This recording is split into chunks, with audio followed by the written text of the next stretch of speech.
खबर ये है कि शिक्षा विभाग यानी राष्ट्रीय बाल अधिकार संरक्षण आयोग का पत्र, आपको हम बता रहे हैं कि किस तरह से पत्र में किन चीजों का उल्लेख किया गया है। ये पत्र मध्य प्रदेश शिक्षा विभाग को लिखा गया है। सहयोग न करने के संबंध में मांगा गया स्पष्टीकरण। ऑनलाइन कार्यशाला में नहीं जुड़े कोई भी प्रतिभागी। मध्य प्रदेश शिक्षा विभाग के असहयोग का जो पत्र में जिक्र किया गया है, नोडल अधिकारी से इसके लिए संपर्क किया गया। बाल आयोग ने रमाशंकर तिवारी नोडल अधिकारी हैं, उनसे संपर्क किया था कुछ दिनों पहले से ही कि पूरी तरह से इस आयोजन को सफल बनाया जाए, छात्रों को जोड़ा जाए। आपको बता दें इसका मुख्य उद्देश्य था कार्यशाला का छात्रों में बढ़ रहे तनावों को खत्म किया जाए। आत्महत्या या और नेगेटिव जो नकारात्मक गतिविधियां देखने को मिल रही हैं छात्रों के अंदर, उन गतिविधियों को खत्म किया जाए। उन्हें शारीरिक और मानसिक रूप से स्वस्थ रखने के लिए, उन्हें तनाव से बाहर निकालने के लिए इस कार्यशाला का आयोजन करना था, लेकिन इस आयोजन को सफल नहीं बना पाया गया। कारण कि मध्य प्रदेश शिक्षा विभाग ने सहयोग नहीं किया। और हमारे साथ जुड़ चुके हैं, इस संबंध में हम बात करेंगे एडिटर इन चीफ खबर भारत से हृदेश धारवाड़ जी। हृदेश जी, जिस तरह से इस पत्र की हम बात कर रहे हैं, क्या कहना चाहेंगे आप? जी कहते वाकई एक बेहद संजीदा मामला था, जो कि जिससे कि केंद्रीय शिक्षा मंत्रालय ने एक आदेश जारी किया था कि बाल आयोग जो है पूरे देश भर में अलग अलग राज्यों में स्कूल शिक्षा के जो छात्र हैं उनके लिए कार्यशाला आयोजित करेगा। कार्यशाला के माध्यम से बच्चों को मोटिवेट करेगा, जो कि बच्चों के अंदर जो टेंशन और तनाव जो बढ़ रहा है, बच्चे आत्महत्या तक कर लेते हैं।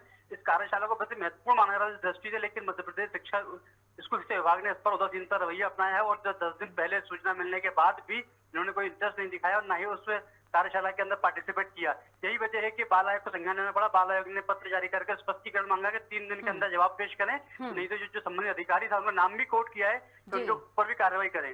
बिल्कुल, नोडल अधिकारी का जिक्र किया गया है उनसे जब, और ये भी कहा गया है कि जल्दी ही एक कार्यशाला वो अब अपने स्तर पर आयोजित करेंगे। अब इसको सजा बोले और शिक्षा मंत्रालय का आदेश था जिस पर बाल आयोग ने पूरे देश भर में सभी राज्यों में ये चीज लागू की थी, लेकिन मध्य प्रदेश सरकार का जो स्कूल शिक्षा विभाग है इतना उदासीन रवैया रहा कि उन्होंने बिल्कुल पार्टिसिपेट नहीं किया। यही वजह है कि आज बाल आयोग को संज्ञान लेकर पत्र जारी करना पड़ा। जी करने बिल्कुल, क्या कहना चाहेंगे इस पत्र के बाद, क्या सीख ली जाएगी? क्योंकि इस तरह की कार्यशालाओं का आयोजित किया जाना इस वक्त 2 साल के बाद छात्रों में, अब ऑनलाइन जो परीक्षाएं थी वो खत्म हो चुकी है, अब ऑफलाइन परीक्षाएं चल रही हैं। बच्चों को दोबारा उसी ट्रैक पर वापस लाना, तनाव से बाहर निकालना, उन्हें दोबारा कहना चाहिए कि उसी रूटीन में वापस लाने के लिए, क्योंकि इस वक्त वाकई अलग अलग तरह की प्रतिक्रियाएं देखने मिल रही हैं बच्चों के से। अगर जुड़कर इस सवाल को करूं तो मैं बिल्कुल प्रिया, जिस तरीके से बाल आयोग ने स्पष्ट तौर पर लिखा भी है, इस बात को कोट भी किया है कि जो यदि शिक्षा विभाग इस तरह की कार्यशाला आयोजित करनी थी लेकिन नहीं करी, क्योंकि 10 दिन पहले सूचना दी गई थी, सूचना के बाद 20 दिन में इंटरेस्ट नहीं लेना, कार्यशाला नहीं करना चाहिए। बच्चों के लिए वक्त महत्वपूर्ण था। जो बच्चे कोरोना काल के बाद से घर बैठे हुए थे या वो स्कूल नहीं गए, कॉलेज नहीं गए, तनाव में कहने के बच्चे थे, उन बच्चों को तनाव से बाहर निकालने के लिए इस तरह की इंपोर्टेंट कार्यशाला थी केंद्रीय शिक्षा विभाग द्वारा इस तरीके की पहल की गई थी। लेकिन मध्य प्रदेश से स्कूल शिक्षा विभाग ने इस पर कोई भी किसी भी प्रकार से रुचि नहीं दिखाई। बिल्कुल, 10 दिन में किसी कार्यक्रम के आयोजन की अगर रूपरेखा बनाई जा रही है, उसके संबंध में अगर लगातार संपर्क किया जा रहा है नोडल अधिकारी से, तो इस कार्यक्रम को असहयोग नहीं बल्कि इसको तो पूरी तरह से सफल बना दिया जाना चाहिए था। अगर इसको पूरी तरह से सुनिश्चित सुनियोजित तरीके से अगर किया जाता तो शायद छात्रों के लिए फायदेमंद होता। ये किसी विभाग विशेष का कार्यक्रम इसलिए रखा गया था क्योंकि विभाग छात्रों की मदद कर सके, ये मदद कोई व्यक्तिगत स्तर पर नहीं थी। नहीं, बिल्कुल ये जो विभागीय कार्रवाई थी, विभागीय रूप पर होनी चाहिए थे, लेकिन विभाग के द्वारा इस तरह का उदासीन रवैया अपनाना कहीं से कहीं भी ठीक नहीं। यही वजह है कि आज बाल आयोग को संज्ञान लेकर पत्र जारी करना पड़ा। बिल्कुल, बहुत बहुत शुक्रिया हृदेश जी, हमारे से जुड़े हुए थे हृदेश धारवाड़ जी, एडिटर इन चीफ है खबर भारत से।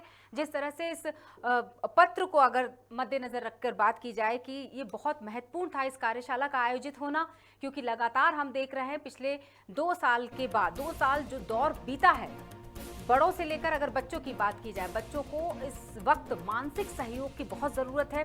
परीक्षाओं का समय चल रहा है, कई कक्षाओं की परीक्षाएं चल रही हैं और इस समय अगर बच्चे किसी तरह से नकारात्मक अगर कहा जाए कि सोच से अगर गुजर रहे हैं, उन्हें सहयोग की ज़रूरत है। शिक्षा विभाग से सहयोग की उम्मीद की गई थी, लेकिन शिक्षा विभाग का ये जो रवैया था वो बिल्कुल भी स्वीकारोक्ति इसमें नहीं मिल रही है। शायद यही कारण है कि उनको पत्र जारी करना पड़ गया और अब ये भी कहा जा रहा है कि जल्दी ही राष्ट्रीय बाल अधिकार संरक्षण आयोग ने पत्र जारी किया है मध्य प्रदेश शिक्षा विभाग को, जिसमें स्पष्ट लिख दिया है कि अब उन्हें जल्दी ही एक कार्यशाला आयोजित करनी पड़ेगी, वो भी अपने स्तर पर। और इस कार्यशाला का आयोजन करने के साथ ही इसका आयोजन इसलिए करना भी जरूरी है क्योंकि बच्चों के भविष्य का ये सवाल है, बच्चों की जिंदगी का ये सवाल है। लगातार नकारात्मक गतिविधियां बच्चों में देखने को मिल रही। हमारी कई बार मनोवैज्ञानिक मनोचिकित्सकों से भी बात की तो उन्होंने भी यही कहा कि 2 साल के बाद बच्चे अब उस पूरी तरह से उस रूटीन में आने में शायद कहीं ना कहीं असहज हो रहे हैं, शायद कहीं ना कहीं उनसे समय लग रहा है, तो उन्हें सहयोग की जरूरत है परिवार से, विभाग से। हमारे साथ जुड़ चुके हैं प्रियंक कानूनगो, अध्यक्ष हैं ये बाल आयोग के। बहुत बहुत स्वागत है प्रियंक सर। क्या कहना चाहेंगे आप इस पत्र को लेकर जो लिखा गया है राष्ट्रीय बाल अधिकार संरक्षण? जी, मध्य प्रदेश में पिछले दिनों में बच्चों की आत्महत्या की घटनाएं कई सारी हुई हैं और जाहिर है इसमें परीक्षा से जुड़ा, पढ़ाई से जुड़ा स्ट्रेस, प्रेशर ये शामिल रहा है कारणों में। आयोग लगातार प्रयास कर रहा है कि हम टीचर्स को और काउंसलर्स को सेंसिटाइज कर सके, उनकी समस्याओं को जान सकें और ये कोशिश कर सकें कि बच्चों का दबाव हम किस प्रकार कम कर सकें। बिल्कुल सही। भारत के प्रधानमंत्री हर साल बच्चों से परीक्षा पर चर्चा करते हैं केवल इसी उद्देश्य से, और सरकार इस बात को लेकर बहुत सख्त है कि बच्चों पर से हमको मानसिक दबाव कम करना है। ऐसे में मध्य प्रदेश सरकार का ये जो रवैया है कि वर्कशॉप ऑर्गेनाइज करने के बाद काउंसलर्स को दूसरी बैठक में बुला लिया, ये बिल्कुल ही नाकाबिले बर्दाश्त है। हमने नोटिस किया और उनसे बोला 31 मार्च के पहले वर्कशॉप को आयोजित करवाएं किसी भी कंडीशन में। बिल्कुल।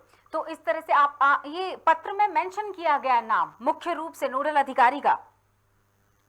देखिए ये उनके स्टेट का सब्जेक्ट है, whoever is responsible has to pay the penalty। जी बिल्कुल। क्या कहना चाहेंगे कि आप बहुत जल्द जब उनको ये कार्यशाला आयोजित करनी ही होगी क्योंकि जो मुख्य उद्देश्य है उस उद्देश्य को पूरा किया जाना विभाग जी करनी है। बच्चों की जान कीमती है। बिल्कुल। किसी के भी ईगो के लिए बच्चों के जीवन को खतरे में नहीं डाला जा सकता। जी बहुत बहुत शुक्रिया। हमारे साथ जुड़े हुए थे प्रियंक कानूनगो जी जो अध्यक्ष हैं बाल आयोग के।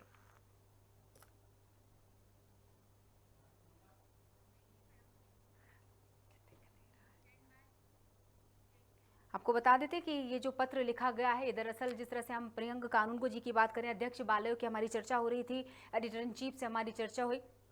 इस आयोजन का होना इस वक्त और ज़्यादा ज़रूरी इसलिए था क्योंकि इस वक्त परीक्षाएं चल रही हैं, अलग अलग कक्षाओं के जो बच्चे हैं वो अलग अलग मानसिकता से गुजर रहे हैं। और जिस तरह से अगर प्रियंक कानूनगो जी की बात के मद्देनज़र ये बात कही जाए कि लगातार ये आंकड़े भी बोल रहे हैं, तथ्य भी बोल रहे हैं, खबरें भी बोल रही हैं कि लगातार बच्चों में इतना ज़्यादा तनाव है कि वो आत्महत्या जैसे इस नकारात्मक कदम की तरफ भी बढ़ रहे हैं। तो ज़रूरी है इस कार्यशाला का जल्दी ही आयोजित होना। बहुत बहुत शुक्रिया। इस खबर में फिलहाल इतना ही।